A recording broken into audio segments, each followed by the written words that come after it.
Wamanikidzo waitorambidzwa futi nemukadziwe kuti wauye kunhamo tete wangu washaya. Mukadzi washoka wakamuroora here? Vakamuroora. Vakatanga izwe izwai. Mukati akanditorera murume wangu. Murume anobvumirwa kupinda nepolygamous marriage. Mune here muchato wamuri tine muchato 511 usikabvumiri kuti munhu aite wakadzi. Inini nemurume wangu tine 39 years nditese. Atiri pa 37 years. Munokwanisa kuita unga muchironga pane nyaya yayo pasina nyaya muchiwesta maresources. Murume wenyu anobvumirwa kuroora vakadzi vaanoda, asi mimi hamubvumiri kuroorwa nevarume vamunoda. Saka tikuti isusu mune here chinotadzisa murume wenyu kuti aroore kana chinobvumisa murume wenyu kuti aroore futi mumwe mukadzi, like tsamba yekuti mukadzi murume wangu akatochata nemukadzi asi isusu takachata 511. Inini handina tsamba yekuti ndakadi muchato watakatisainirana kuti muchato, asi ndine yechiwanhu yekuti ndakaroorwa nemurume wangu. Asi uyu auya zvandiri kuuya kodisputa ndezvekuti uyu auya kuisa 511 2023 ndopa akachata nemurume wangu, akaenda naye kwaMajor Street abva achata. Murume wangu achitofara ndakatovhunduka kunzwa kuti murume wangu achata. Saka imi mamusina kuchata? Ndatisina kuchata 511. Ndovhaanotora Ndovhaanochata. Saka ndimi magirlfriend.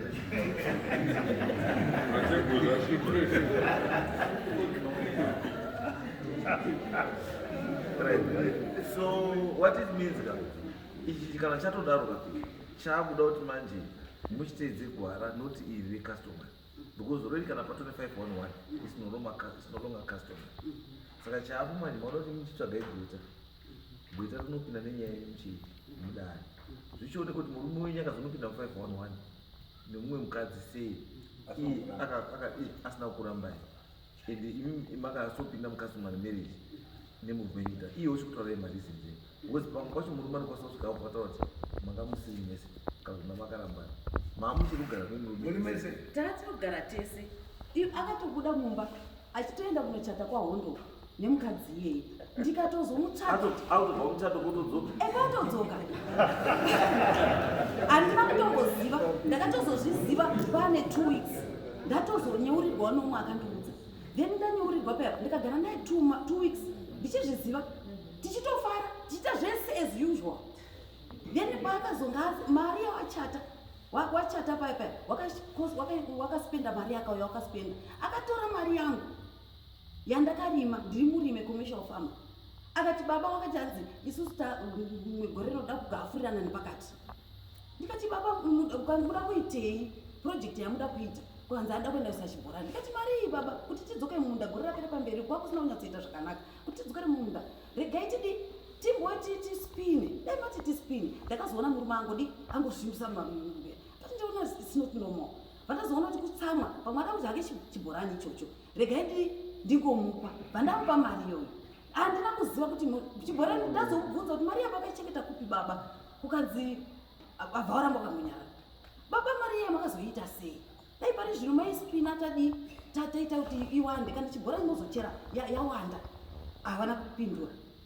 Then ndopa ndakazonzwa kuti vaenda kunodi mari iye, ndakatozozviona kuti mumwe wangu akari kuzvimbisa kuti mari nokuti aitotsvaga kune vamwe vanhu mari yekuti ndinotsvaga kutsvaga neku-UK nekupi ndipewo mari, vanhu vachimunyima. Saka anga akutora mari iye kuti avedzere kunoroora mukadzi uyu. Asi wachata 511 iyoyo munani muna June, wakuzokunoroora muna September. Abva achata the same nafata, abva achachatiswa nafata ikoko muna September. Adaro inyaya imwe yandinayo ndeyemuchato iyoyo. 2 ane nyaya muno mudare rino mukadzi uyu. Nyaya iyi yatakaona pa social media yekuti akadhisabhisa umwe mwana aishanda kubasa kumba kwake, abva naye kwaHonda, aibva enda naye kushuru. tikainzwa nyaya iyoyo. Saka mukadzi iyeyo nyaya iyi ichiri muno mudare rimwe haisati yapera, akuuya akuda kunovaka kumusha kwedu. Handiti ndoya nyaya ndakauya naye ndikuti dispute azviiti. Ini ndinotya, ndine vazukuru, ndine vana, ndine chii, handizivi zvaachazondiitira mukati memusha. Saka inini ndiri kukumbira kuti mambo andikuzivi kuti ndoita sei, nekuti mukadzi uyu ari yakodi wakatochera chibhorani chiye chainzira chakava chaenda unocherwa kwii akauya aiwa hapasati paiswa muimba kungotanga kutochera chibhorani panapa nepatoilet apa pamusha penyiva pakaganura rod kumberi kwacho ikoko.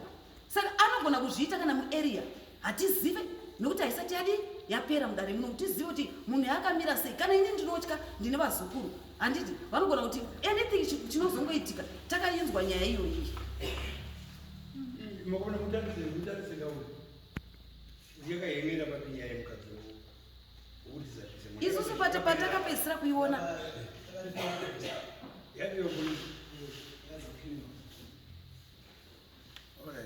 patakapedzisira kuiona yakanzi iye aitoti mwana uya munhu ari kubuda, mweya uri kubuda uyu ngaubude kumusha kwedu, mweya wacho ngaubude mumba medu kuti tizoti ndisi takadi.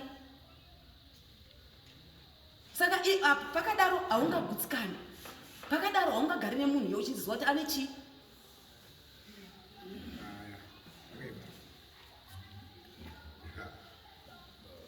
No, it's okay. Saka ivi muchienda ise chiendai motsvage zvaimoita zvochienda kutorei kuti mugaidwe zvishaisha izvi pamutemo, because zvinoitika nezvekuti mukadzi iye kana atone tsamba iyoyo munokwanisa kuti murume paanofa hamuwani kana chinhu. Ndo zvandadaura kuti murume wangu achiri mupenyu, ndakati dai want to dispute murume achiri mupenyu achiona zvaakaita. Ndosaka ndatika my advice now ndekuti chiendai kupi zvakaigweta roenda rovaraita nyaya ndazviti clean ende kana kuusa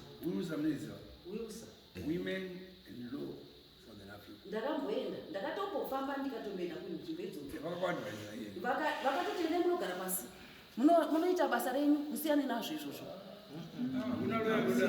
Ndokutokuudzai ndikatozotsvaga imwe roya rakazondiadvhaisa kuti ningirikini achibva antaura kuti mukaenda kuningirikini kukoti nemurume wenyu munosungisa murume wenyu. Handitika inini ndio imwe nyaya ndakabva ndati baba murume wangu ndikuziva, ini ndoziva murume wangu kuti murume wangu anda zvawakadzi. Handiti uyu ndiye akazomubata kuita chii komisisa 511 iyoyo mukadzi, but murume wangu ari izvozvizvi kuuya patakaita kuno BP iri kudi yakakwira. Handiti kutiona kuti ari kusungwa nemukadzi uyu ari kutatadza kuti auye murume auye kwandiri. Handitika kunzi ne 511 haufaniri kutomboingira nemukadzi uyu. Kana paunguro wakafonerwa kukanzi kuti murume wangu akandithreatena kuti hanzi kana ngawauye kumusha titaurirane, ngawawithdraw nyaya yawo kwamambo.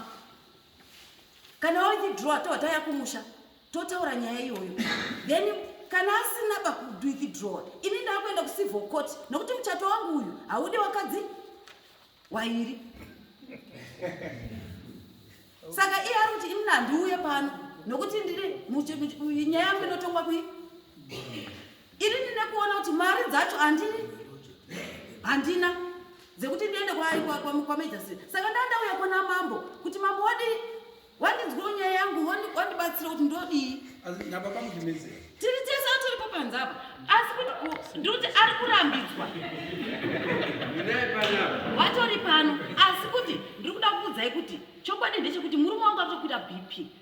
Mutore ndauya kuno aitoti I miss you, akatitumira message I miss you, ari kutokwira BP. Ndakatoziva kuti ari kukwira BP nokuti ari kurambidzwa kunzi auyendi kuneni nekuti ndinani 511.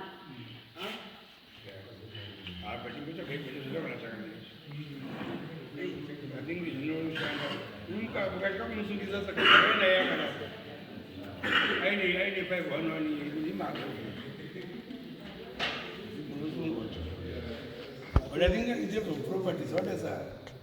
Chama yakaitwa mchato wakaitwa pati kwakumbirwa asi kuzvichengetedza kugara mino pepa rinyi pamutemo wekuti what legal orders are you going to get maproperties enyu mainheritance enyu mapension because chamunofanira kuziva kuti 511 haiitwi nevanhu 2 vari musame marriage.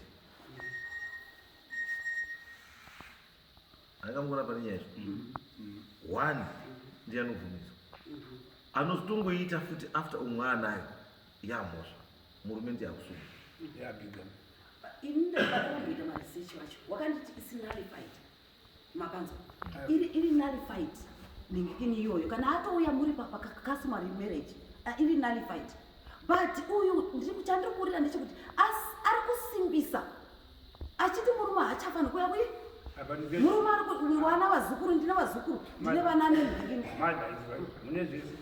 but it's not it can be nullified kana maicharinja kucourt court kana yakapamuchato wakadai inofana kunulify that marriage inonulify kana maicharinja you don't get that advice utaona chakamira then it cannot be nullified it's a document akatoribata kana isati chakanzeriwa kachiri valid it must be cancelled saka imimi chinofanira kukanzeriwa kucourt chozikanwa zvachidii hachiitwa imimi hamaiti chichikanzerwa ichi imi hamamubatawo muhamaenda naye 511 kujoko ikoko aiwa indozoti murume wabatawo kadzi wakawanda ari kutovharira vamwe vachauyawo wozi ndotokuziva baba ane shairo ureuomba ari kutovharira mukadzi uyo arivharira wamwe nepakatapa pane vamwe vari papa pakatapa iye ndiye aenda kuti regai ndidi ndiise 511 ndamuvhara asungwa asi kuti izvo ndozvandiri kutika arikuoesa apa dungwe reseizvi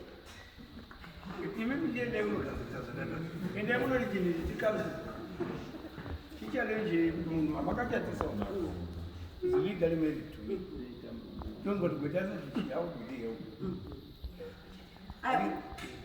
iwe ndainzwa ndainzwa regamunhu nemunhu unotsvaga mudya renyu okubatsira advice yakadi yakakosha mabenefits acho ekuramba uripo nemadisadvantages ikasakanzirwa what will happen to you murume nyarubasa ari pabasa saka kune mapension kune chii saka you need to safeguard those things by nullifying this thing vati vane mwana havana kana mwana ane 45 years iye ari zvanzi murume akandinyepera kuti handa mukadzi 45 years anganyeperwa murume kuti handa mukadzi andito haunamboenda kwano uchiona achibikirwa hembe dzichiwachwa zvese zvichiitwa hauna kumboenda kunoona kuti paari kugara ndepapi 45 years akafirwa nemurume asina vana ane vana 2 wake ndo akugara nemurume handizivi nokuti handisvike kwavanoendekuna kwazvo vanoenderandidza kuti ndisvike bhozi inini koti yakanditi kwari unofanira kuenda kuno kana asina kuuyawo kwenguva enda munowaona baba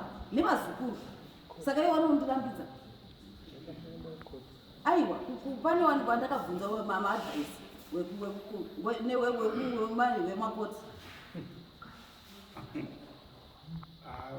une basa mai mungana ushinga bosi isi ndo advice ikoripo kuti chimbochiteere kuite kuti chinodamburwa sei ko ishu iyi yandataura izvi iri mudare rino ufola pandaso